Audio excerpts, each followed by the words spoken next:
Hello everyone, welcome to your educator. और हम लोग कर रहे हैं नीट 2022 का रिवीजन, और वो भी एनसीईआरटी स्टाइल में। तो आज का जो चैप्टर है इसका नाम है काइनेटिक थ्योरी ऑफ गैसेस, और इसमें हम लोग 20 क्वेश्चन को पिक करेंगे और उसका कॉम्प्रिहेंसिव एनालिसिस करेंगे, जिससे हमारा कंप्लीट चैप्टर रिवीजन हो जाएगा और आपसे एक भी सवाल जो काइनेटिक थ्योरी ऑफ गैसेस से नीट में पूछा जाएगा वो नहीं छूटने वाला है। तो चलिए क्लास की शुरुआत करते हैं। और आज का जो पहला सवाल है हमारा, ये क्वेश्चन कह रहा है A vessel contain two non-reactive gases, monoatomic neon है, साथ में डायटोमिक ऑक्सीजन भी इसका साथ निभा रहा है। The ratio of their partial pressure is 5:3।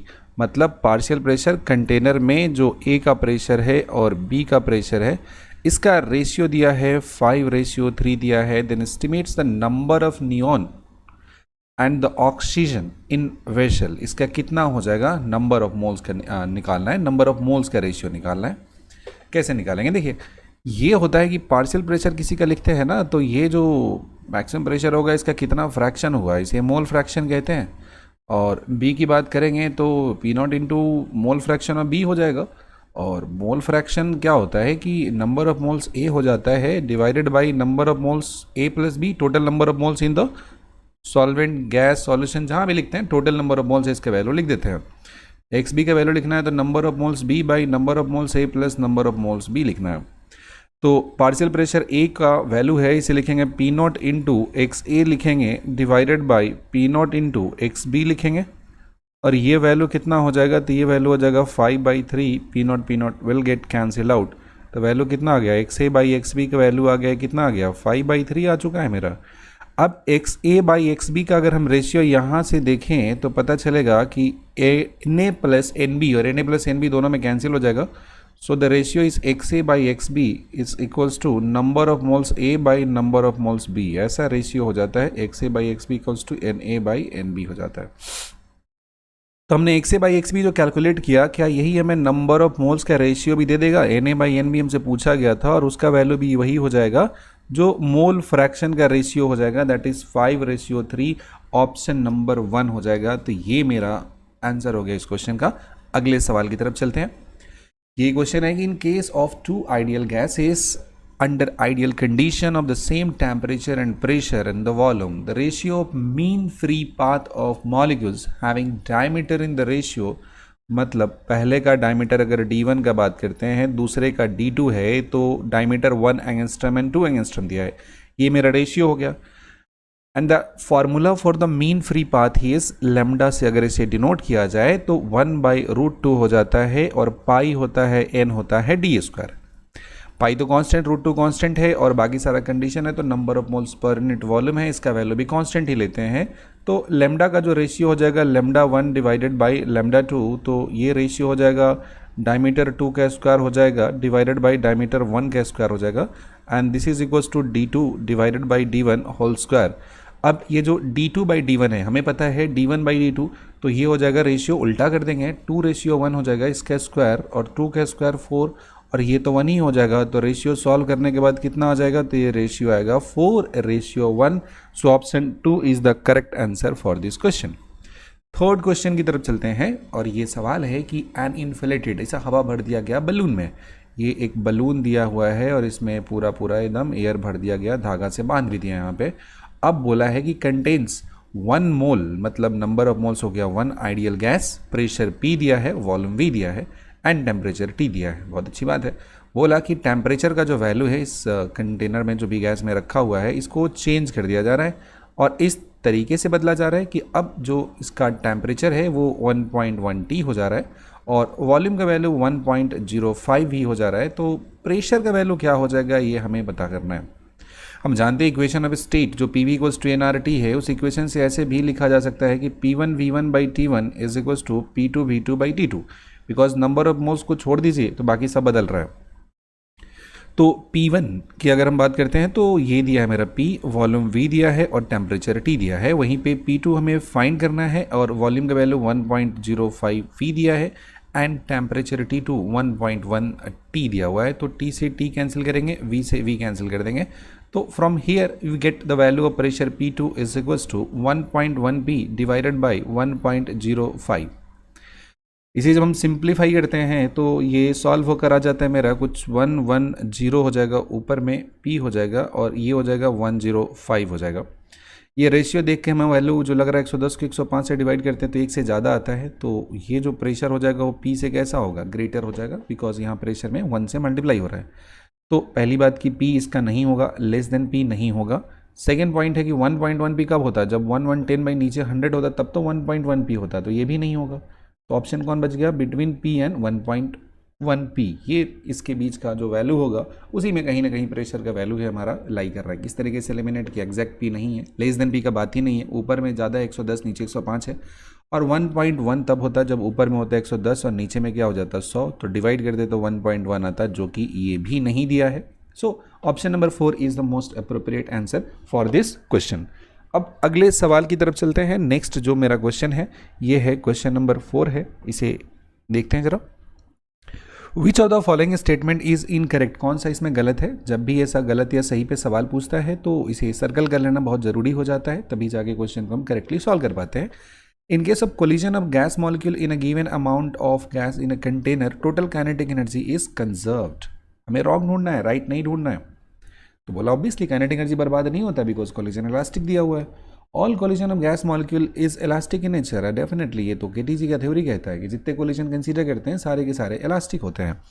Average kinetic energy पर degree of freedom depends on the temperature only and it is independent of nature of gas. यही तो कहता है law of equipartition of energy, जिसमें हर एक degree of freedom में एक जो होता है गैस मॉलिक्यूल उसका एनर्जी हाफ kT हो जाता है। फोर्थ है, by law of equipartition of energy the energy of each degree of freedom of in thermal equilibrium is kBT। No that's wrong, हर डिग्री ऑफ फ्रीडम में half kBT होता है। तो option 4 is incorrect statement, और incorrect हमसे पूछा गया था तो टिक करेंगे option number 4। Moving ahead, fifth number question है, which of the following is not an assumption of kinetic theory of gases. ये स्टेटमेंट अगर आपके दिमाग में है बहुत ही आसानी से क्वेश्चन को सॉल्व कर पाएंगे। पहला है कि the volume of occupied by molecule of gas is negligible. ये तो स्टेटमेंट ही दिया था कि ओवरऑल जो मॉलिक्यूल है उसका वॉल्यूम बहुत बहुत कम होता है, नेग्लेक्ट कर सकते हैं। Force of attraction between the molecules is negligible. दो मॉलिक्यूल के बीच में जो फोर्स ऑफ अट्रैक्शन होता है इसका वैल्यू लगभग नेग्लिजिबल होता है, ये बिल्कुल इसका कोई वैल्यू डिपेंड नहीं करता है, तो ऑलमोस्ट ये 0 के बराबर होता है, कोई दूसरे के मोशन को इन्फ्लुएंस नहीं करता है, तो ये भी सही स्टेटमेंट है।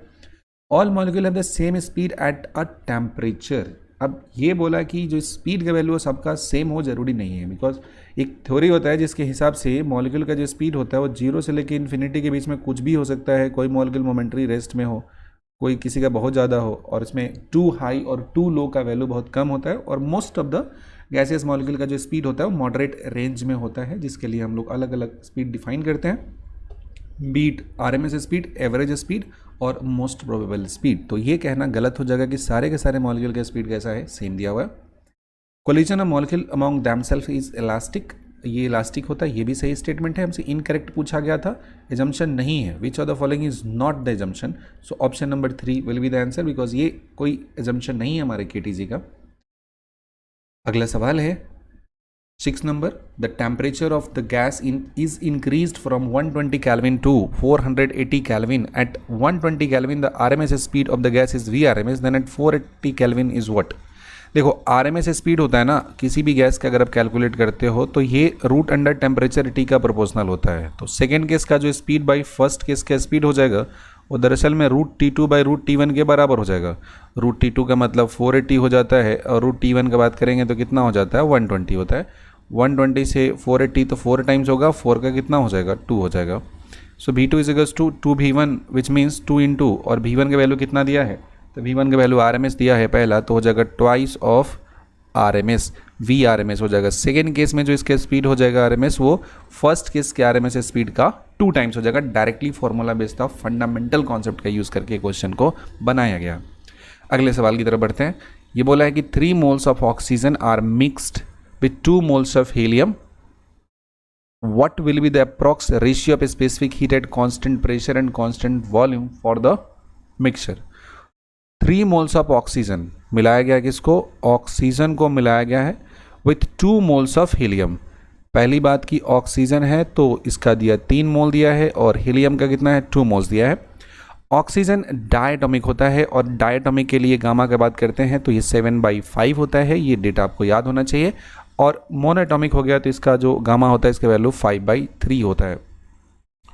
जब भी दो को मिक्स करते हैं तो यहाँ पे गामा जो मिक्स होता है उसका निकालने का फॉर्मूला होता है n1 + n2 divided by gamma -1, और ये हो जाता है n1 divided by gamma 1 -1 plus n2 divided by gamma 2 -1। ये रिलेशन हो गया। एंड n1 + n2 सारे वैल्यूज़ का पुट करेंगे तो 3 + 2, गामा मेरे को मालूम नहीं तो ये रख दिया हमने। n1 का वैल्यू कितना है 3, और जो दिया है वैल्यू है ये 7/5 है, -1 है, और n2 का वैल्यू कितना 2 दिया है, और वैल्यू कितना है 5/3 है, माइनस में 1 दिया है, 3 2 5 हो जाएगा, गामा -1 हो जाएगा बराबर 3, और ये वैल्यू हो जाएगा 2/5 हो जाएगा, प्लस में 2 डिवाइडेड बाई 2/3 हो जाएगा। अब इन वैल्यूज़ को सॉल्व करेंगे तो 5 3 = 15 डिवाइडेड बाई 2 हो जाएगा, प्लस 3 2 = 6 डिवाइडेड बाई 2 हो जाएगा। इस दोनों को ऐड कर देंगे तो 21 डिवाइडेड बाई 2 हो जाएगा। So you can see the value of gamma -1 is equals to 2/21 into कितना हो जाएगा 5 हो जाएगा। सो ये जब सॉल्व करते हैं हम तो गामा -1 का वैल्यू हो जाता है 10 divided by 21। So the value of gamma is 1 + 10 divided by 21, that is 31 divided by 21, और इसका डिवीजन करते हैं तो वैल्यू आता है 1.47, और राउंड अप करने के बाद ये 47 को ड्रॉप करते हैं, 4 में ऐड करते हैं तो 1.5 हो जाता है। सो the answer of this question is 1.5। Option number 3 will be the correct answer. और ये बहुत ही बेहतरीन किस्म का क्वेश्चन था। जब दो को आपस में मिलाते हैं तो मिक्स जो तैयार होता है उसका गामा का वैल्यू कितना होता है, तो उसको इस फॉर्मूले का इस्तेमाल करके हम लोग कैलकुलेट कर देते हैं। अगले क्वेश्चन की तरफ बढ़ते हैं। बोला है कि काइनेटिक थ्योरी ऑफ गैसेस है जिसका फार्मूला होता है प्रेशर का, लिखा हुआ ब्लैक से, शायद आपको नहीं दिख रहा हो, तो 1/3 n होता है, स्मॉल m होता है, डिवाइडेड बाई v होता है, और ये हो गया VRMS के स्क्वायर हो गया। For the pressure P exerted by the gas enclosed in a vessel, then the term nm, n into m क्या रिप्रेजेंट करता है? n हो गया नंबर ऑफ मॉलिक्यूल्स या एटम, और m हो गया एक का मास हो गया। तो ये बोलता है कि टोटल मास जो हो गया ना, टोटल मास हो जाएगा mass of gas in volume v। मान लेते हैं कि वॉल्यूम v में कितना है, टोटल n नंबर दिया है, मॉलिक्यूल का है या एटम का है, और एक का मास m है, तो टोटल का मास कितना हो जाएगा n × m हो जाएगा ना। तो ये दरअसल में रिप्रेजेंट करता है आपका टोटल मास होता है, mass of gas present in v। ये बोलता है v में कितना प्रेजेंट है वहाँ पे, इसको ये डिनोट करता है। So option 2 is correct answer for this question. Moving ahead to the question number 9, बोला है balloon contains 1500 centimeter cube of helium at 300 Kelvin and 4 atmospheric pressure. The volume of helium at 270 Kelvin and 2 atmospheric pressure is, देखो दो condition दिया है, यहाँ पे दिया हुआ है प्रेशर P1 दिया है, 4 ATM दिया, बहुत ही आसान सवाल है। और V1 का बात करेंगे तो 1500 मीटर क्यूब है, and temperature T1 is given as 300 Kelvin, और it is also given that the pressure in the second condition is 2 ATM, temperature in second condition is given as 270 Kelvin। So आपसे बोला गया है कि calculate कर दो second case में volume कितना हो जाएगा। इक्वेशन ऑफ स्टेट हम इसमें लगा देंगे, P1 V1 divided by T1 is equals to P2 V2 divided by T2 हो जाएगा। अब यहाँ पे P1 हो जाएगा 4, V1 का वैल्यू हो गया 1500, एंड T1 का वैल्यू हो जाएगा 300। This is equals to P2 हो गया 2 ATM, V2 मेरे को फाइंड करना है, और T2 कितना हो गया तो 270 Kelvin हो जाएगा। अब जब इसे सॉल्व करने हम स्टार्ट करेंगे तो आप देखोगे इसको इजीली कैलकुलेट कर सकते हैं। यहाँ से कैसे करेंगे, जैसे ये हो गया मेरा 2 हो गया तो 2 से कर देंगे 4, तो कितना हो जाएगा 2 टाइम्स हो जाएगा, और साथ ही साथ यहाँ देखेंगे ये से ये कैंसिल हो जाएगा, 3 से कर देंगे तो 10 टाइम्स ये हो जाएगा, 3 से 9 टाइम्स ये हो जाएगा। अब 10 टाइम्स ये कैंसिल हो गया तो इससे एक टाइम ये कैंसिल हो जाएगा। तो अब जो यहाँ पे बात आ गई तो V2 का जो बात हो जाता है तो V2 का वैल्यू कितना हो जाता है, 9 2 से कितना हो गया 18 हो गया, इंटू कितना हो जाएगा 150 हो जाएगा, तो मल्टीप्लाई करने के बाद हो जाता है 2700 मीटर क्यूब, तो 2700 मीटर क्यूब इसका वॉल्यूम हो जाएगा इस केस में। बहुत ही आसान क्वेश्चन था। Equation of state P1 V1 by T1 P2 V2 by T2 का यूज़ करने से ये सॉल्व होकर हमारा यहाँ पे बन जा रहा था। अब आगे बढ़ते हैं अगले क्वेश्चन की तरफ। क्वेश्चन नंबर 11 है। ये क्वेश्चन कह रहा है कि vessel contain 6 gram of oxygen at pressure P, ठीक है, P प्रेशर दिया हुआ एंड टेम्परेचर दिया 400 Kelvin दिया हुआ है, that's great. Small hole is made, छोटा सा होल यहाँ पे हम बना दे रहे हैं, और इससे क्या हो जा रहा है, जो गैस है वो बाहर में लीक आउट हो रहा है, बाहर की तरफ निकलना शुरू हो जा रहा है। Then how much oxygen leaks out if the final pressure is P/2 and temperature is 300 Kelvin. Question बहुत ही बेहतरीन सा है कि अगर एक कंटेनर मानो कि हमने ले लिया, तो इसके अंदर में ओरिजिनली बहुत सारा गैस फिल्ड किया हुआ है, तो प्रेशर का वैल्यू क्या होगा, बहुत ज़्यादा हो जाएगा। और जैसे ही वल्व को ओपन कर देंगे तो गैस यहाँ से लीक करना शुरू कर देगा बाहर की तरफ, और अंदर का प्रेशर है वो क्या कर जाएगा, रिड्यूस कर जाएगा। तो शुरुआती दौर में यहाँ पे जो इसका मास दिया है वो 6 ग्राम दिया है, तो नंबर ऑफ मोल्स मान लेते हैं N1 दिया है। और बाद में इसका मास पता नहीं कितना हो जा रहा है, तो मान लेते हैं इसका मास W दिया है। कितना लीक किया, तो 6 - W कर देंगे तो लीक हो जाएगा। तो चलिए नंबर ऑफ मोल्स के टर्म में बात करते हैं, तो N2 हो जा रहा है। और जो ऑक्सीजन है यहाँ पे दूसरे साइड भी ऑक्सीजन ही है, और पहले केस में प्रेशर है P दिया है, तो दूसरे केस में प्रेशर कितना हो जा रहा है, तो ये प्रेशर P/2 हो जा रहा है। और साथ ही साथ टेम्परेचर है, तो पहले केस में 400 केल्विन टेम्परेचर है, तो दूसरे केस में 300 केल्विन टेम्परेचर दिया हुआ है।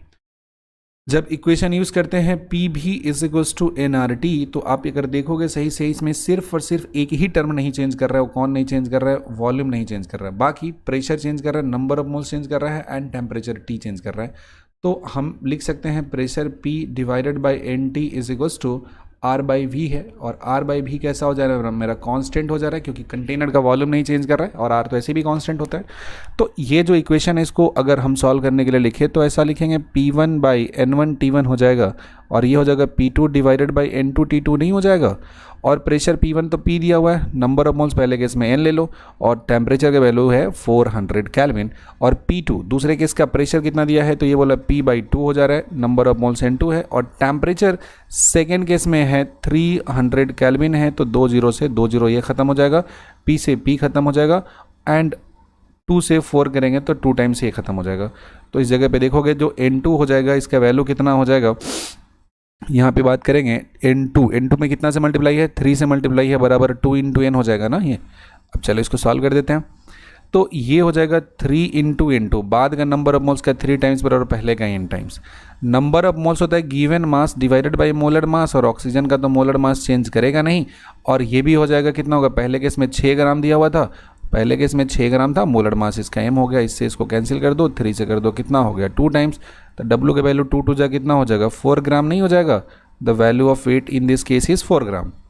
तो मास ऑफ O2 लीकेज कितना हो जाएगा, पहले था 6 ग्राम और बाद में कंटेनर में बचा 4 ग्राम, तो लीक कितना किया, 2 ग्राम लीक किया कि नहीं किया। यहाँ पे जो टोटल मास दिया था वो लीक आउट कितना किया, 2 ग्राम लीक आउट कर दिया ना। सिंपल से किया हमने, नंबर ऑफ मोल्स का रिलेशन निकाल दिया, और बाद में कितना कंटेनर में मास था ये कैलकुलेट कर दिया। और वो जब हमने कैलकुलेट किया उसके बाद वाला जो अमाउंट था उसको पहले वाले से सब्ट्रैक्ट कर दिया, जो वैल्यू आ गया उतना ही ऑक्सीजन क्या हुआ, यहाँ से बाहर की तरफ निकल गया। तो ये मेरा क्वेश्चन है, कंप्लीट हो गया 10 सवाल। 11वें नंबर क्वेश्चन की तरफ बढ़ते हैं। बोला है कि the pressure and volume of certain quantity of ideal gas is half, then the temperature becomes, कितना टाइम्स हो जाएगा। अगेन प्रेशर मान लेते हैं, पहला P1 का वैल्यू P दिया हुआ है, वॉल्यूम V1 का वैल्यू V दिया है, और T1 का वैल्यू T दिया है। बोला कि pressure and volume of certain quantity of ideal gas is half, मतलब P2 का जो वैल्यू हो जाएगा P/2 हो जाएगा, और V2 का वैल्यू हो जाएगा वो कितना हो जाएगा, V/2 हो जाएगा। तो T2 का जो बात करेंगे वो T1 का कितना टाइम्स हो रहा है। तो इक्वेशन अब स्टेट लगाएंगे P1 V1 divided by T1 and that is equals to P2 V2 divided by T2। तो P1 V1 मतलब PV लिखेंगे, टेम्परेचर T लिख देंगे। सेकेंड केस की बात करते हैं तो प्रेशर का वैल्यू दिया P/2, वॉल्यूम का वैल्यू दिया V/2, और टेम्परेचर कितना है T2 है। इसको लिख सकते हैं PV, नीचे हो जाएगा 2 × 2 = 4 हो जाएगा, और ये टेम्परेचर कितना हो जाएगा T2 हो जाएगा, इससे इसको कैंसिल कर देंगे।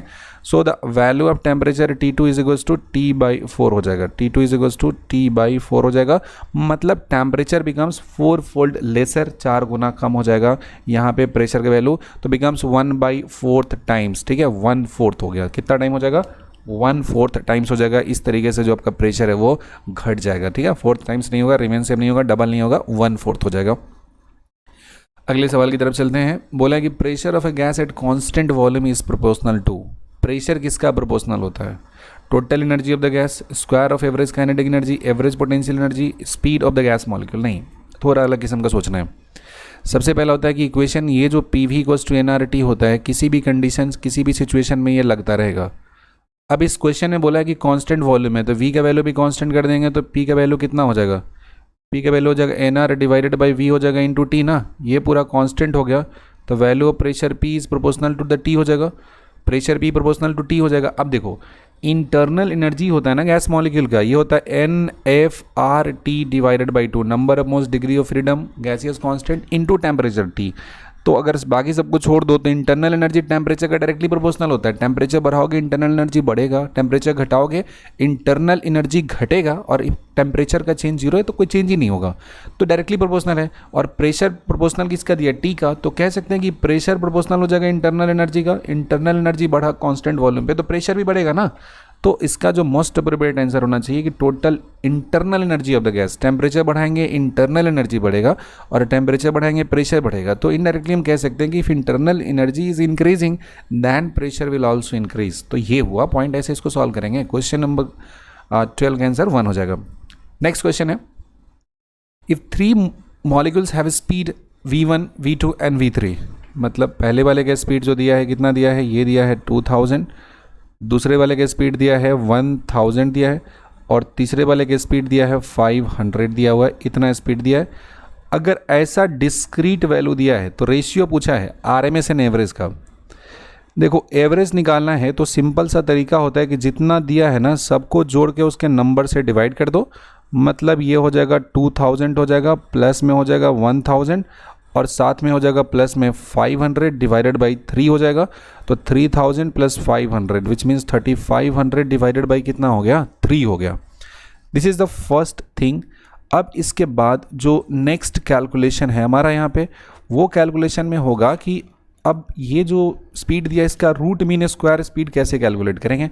तो वी आर एम एस जब निकालने जाते हैं तो रूट अंडर क्या करना है, सबके स्क्वायर का सम का एवरेज निकाल देना है। जैसे अब इसी पे निकालेंगे वी आर एम एस का वैल्यू निकालेंगे, तो ये वैल्यू हो जाएगा रूट अंडर v1 का स्क्वायर प्लस में v2 का स्क्वायर प्लस में v3 का square divided by number of moles हो जाएगा।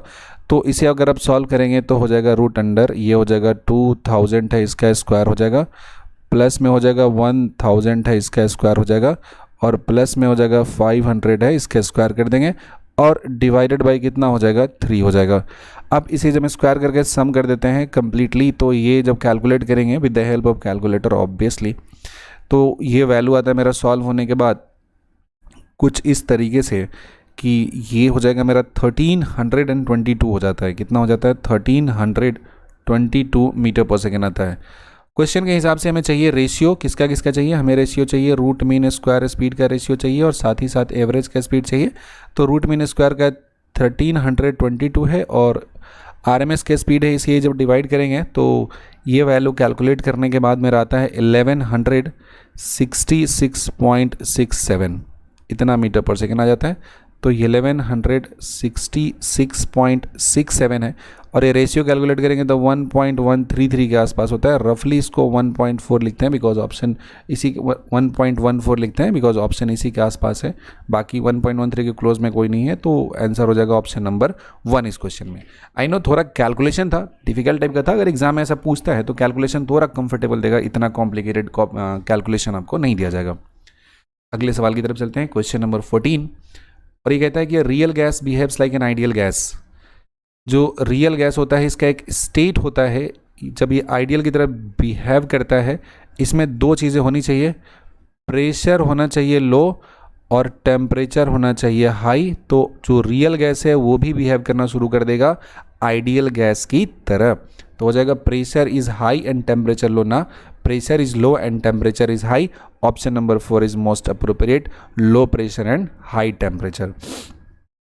नेक्स्ट क्वेश्चन है 15, air has density 1.3 kg per metre cube and temperature दिया है कितना, डेंसिटी का वैल्यू रखेंगे 1.3 kg पर मीटर क्यूब दिया है, and temperature T equals to 37 degree Celsius.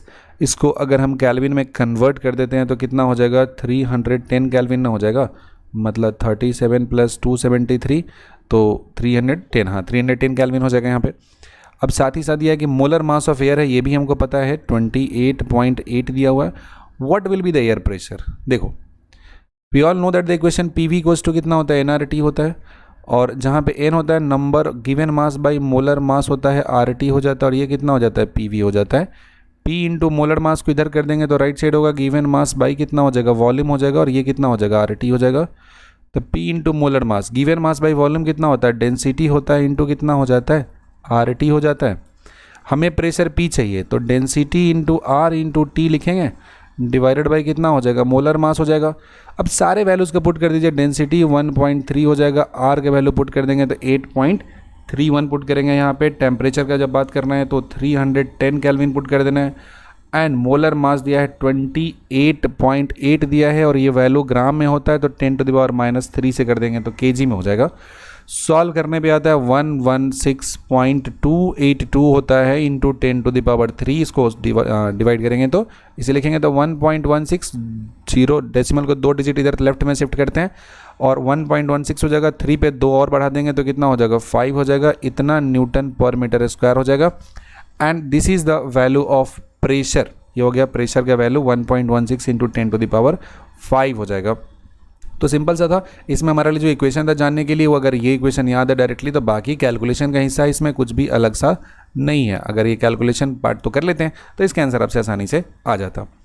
अब बढ़ते हैं अगले क्वेश्चन की तरफ। ये दिया है कि ratio of degree of freedom of monoatomic gas to the diatomic gas कितना हो जाएगा। देखो मोनोएटॉमिक गैस होता है ना, मोनोएटॉमिक गैस के पास सिर्फ और सिर्फ ट्रांसलेशनल होता है, 3 एक्सिस x y और z के पास। और वहीं पे डायटॉमिक की बात करते हैं तो 3 ट्रांसलेशन का होता है प्लस 2 रोटेशन का होता है, तो टोटल कितना हो जाता है, 5 हो जाता है। तो रेशियो पूछा है, मतलब डायरेक्ट डेटा अगर याद है, कुछ इसमें दिमाग नहीं लगाना। मोनोएटॉमिक बाय डायटॉमिक है और मोनो का होता है 3 और डाई का होता है 5। सो द आंसर इज 3:5। ये मेरा आंसर हो जाएगा ऑप्शन नंबर 1। अगले क्वेश्चन की तरफ बढ़ेंगे तो a flask contains argon and chlorine in the ratio 2:1। Correct. The mixture temperature is at 300 kelvin. What is the ratio of RMS speed of the molecule of 2 gases. ये speed का ratio बताना है। देखो RMS speed का जो formula होता है given temperature पे लिखेंगे तो 3 हो गया R हो गया T divided by molar mass हो जाता है। देखो 3 तो कांस्टेंट ही, R सब के लिए कांस्टेंट, सेम टेम्परेचर पे बात की तो T सेम है, तो मोलर मास चेंज करेगा।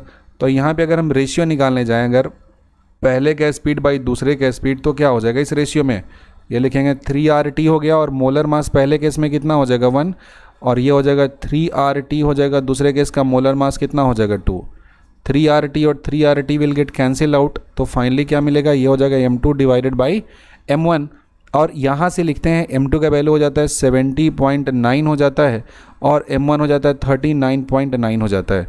जब इसे सॉल्व करते हैं तो वैल्यू हो जाता है 1.776 हो जाता है। इसे सॉल्व करने पे फाइनली आता है 1.33। So the answer of this question is option number 1, 1.33 आ जाएगा आसानी से आंसर। नेक्स्ट क्वेश्चन है, बोला कि polytomic gas has 3 translational, 3 rotational and 2 vibrational. What is the molar specific heat ratio. पहली बात की मोलर स्पेसिफिक हीट गामा निकालना है, इसका वैल्यू होता है Cp/Cv होता है, और इसे डायरेक्टली सॉल्व करने के लिए हम लोग 1+2/F भी लिखते हैं, where F is the degree of freedom. F is the degree of freedom. अगर ये फॉर्मूला याद तो डायरेक्टली लिख सकते हैं। अब डिग्री ऑफ फ्रीडम की बात करते हैं तो सबको जोड़ देते हैं। देखो कितना है, 3 ट्रांसलेशन का हो गया प्लस 3 रोटेशन का हो गया, लेकिन वाइब्रेशनल में 2 मोड दिया है। देखो 2 डिग्री ऑफ फ्रीडम नहीं दिया है, 2 मोड वाइब्रेशन दिया, और हर एक मोड में एक काइनेटिक होता है और एक कैसा होता है, एक पोटेंशियल होता है। तो 2 दिया है तो इसके बदले हर एक में 2 है तो कितना हो जाएगा, 2 दूना 4 हो जाएगा ना। एक मोड में 2 होता है, काइनेटिक भी होता है, पोटेंशियल भी होता है, vibrational kinetic and vibrational potential. तो डबल कर देना, इसको याद रखना है। तो नेट कितना हो जाएगा, 3364 कितना हो गया, ये 10 हो गया डिग्री ऑफ फ्रीडम। तो अब बचा नहीं कुछ गामा कैलकुलेट करने में, 1 प्लस कितना हो जाएगा 2/10 हो जाएगा, 2 से 5 टाइम्स हो जाएगा तो वैल्यू हो जाएगा 1 + 1/5 एंड 5 ये हो जाएगा 1 प्लस, एक काम करो ना 1/5 को 0.2 लिख सकते हैं ना, तो डायरेक्टली सम करके 1.2 हो जाएगा इसका आंसर। तो the answer of this question is 1.2। ये पॉइंट अपना सॉल्व हो गया। अब आते हैं हम लोग आज के आखिरी सवाल पे। ये क्वेश्चन कहता है कि a cylinder of capacity 44.8 litre contains helium. इसमें हीलियम गैस हमने भर दिया है, और साथ ही साथ इसमें क्या हो रहा है कि helium gas at standard temperature and pressure. What amount of heat needed to raise the temperature of gas in the cylinder by 10 degree Celsius. जरा ध्यान दीजिएगा, 10 डिग्री सेल्सियस से इसका बढ़ाना है हमको टेम्परेचर। तो कंटेनर में है तो वॉल्यूम कांस्टेंट ले लेंगे, सिलेंडर ऑफ कैपेसिटी इतना है तो नंबर ऑफ मोल्स निकालेंगे। देखो स्टैंडर्ड वॉल्यूम जब मोल्स की बात करते हैं तो गिवन वॉल्यूम होता है और एक मोल का वैल्यू होता है 22.4 होता है, तो नंबर ऑफ मोल्स कितना हो जाएगा 2। स्टैंडर्ड पे जो वॉल्यूम होता है 1 मोल का ऑक्यूपाई करता है 22.4 और गिवन 44.8 है तो नंबर ऑफ मोल्स निकल गया 2। टेम्परेचर जो यहाँ पे चेंज हो रहा है वो कितना है 10 डिग्री सेल्सियस का हो जा रहा है और साथ ही साथ इसमें हीलियम गैस दिया हुआ है, तो हीलियम गैस के लिए CB का बात करते हैं तो हो जाता है 3/2R हो जाता है। This is the value of CB। What amount of heat is needed to raise the temperature of gas in cylinder by 10 degree Celsius, तो यहाँ से हम निकालेंगे डेल्टा U हो जाएगा और इसका वैल्यू हो जाता है NCB डेल्टा T हो जाता है। N मतलब नंबर ऑफ मोल्स हो गया, CB का मतलब 3/2R हो गया और डेल्टा T का वैल्यू कितना हो जाएगा 10 हो जाएगा। सिंपली पुट द वैल्यू, तो वैल्यू हो जाएगा 30 हो गया और R के वैल्यू पुट करेंगे तो कितना हो जाएगा 8.31 हो जाएगा। So if you multiply 30 by 8.31 तो हो जाएगा ये वैल्यू 8 इंटू 8.31 मल्टीप्लाइड बाई 30 तो ये वैल्यू हो जाता है 249.3 हो जाता है एग्जैक्टली। तो ये वैल्यू हो गया 249.3 जूल इसका आंसर हो जाएगा। मतलब सिंपल सा क्या चाहिए था कि इंटरनल एनर्जी के चेंज का फॉर्मूला आपको याद होना चाहिए था और साथ ही साथ कि इसमें वॉल्यूम कांस्टेंट है इसलिए जो भी एनर्जी सप्लाई करेंगे उससे इंटरनल एनर्जी ही चेंज होगा, ये कॉन्सेप्ट आपके दिमाग में क्लिक करना चाहिए था। तो ये क्वेश्चन बहुत ही आसानी से सॉल्व हो जाता। तो इस तरीके से हमने 20 क्वेश्चन है उसको कंप्लीट कर लिया, लेकिन नहीं एक सवाल और बचा हुआ है, छोटा सा क्वेश्चन है।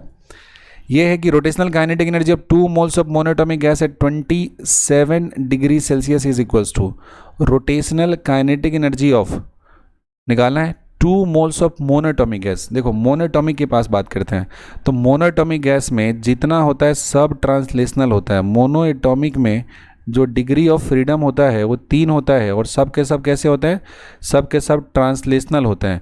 रोटेशनल डिग्री ऑफ फ्रीडम होता ही नहीं है मोनोटॉमिक गैस में, और जब रोटेशनल डिग्री ऑफ फ्रीडम है ही नहीं तो काइनेटिक एनर्जी क्या ही होगा, नहीं होगा, कितना हो जाएगा 0। So rotational kinetic energy of 2 moles of monoatomic, अगर यही डायटॉमिक हो जाता तब कितना हो जाता, इसमें 2 इंटू हाफ RT हो जाता, कैलकुलेट हो जाता। तो rotational kinetic energy of 2 moles of monoatomic, monoatomic था सिर्फ, इसमें ट्रांसलेशनल होता है, रोटेशनल नहीं होता है, इसलिए रोटेशनल काइनेटिक एनर्जी का वैल्यू यहाँ पे 0 हो जाएगा। So we have successfully completed 21 question in this session, और ये आपका काइनेटिक थ्योरी ऑफ गैसेस का कंप्लीट एंड कॉम्प्रिहेंसिव रिवीजन हो गया। इसको अच्छे से 2-3 बार अगर आप देख लेते हो तो सारे फॉर्मूले आपका रिविजिट हो जाएंगे और आप आसानी से कोई भी सवाल नीट में पूछा जाएंगे उसको कर देंगे। And if you like this in direct content then do consider subscribing this channel and hit the like button. We will meet in another lecture, another video. Until then, bye bye.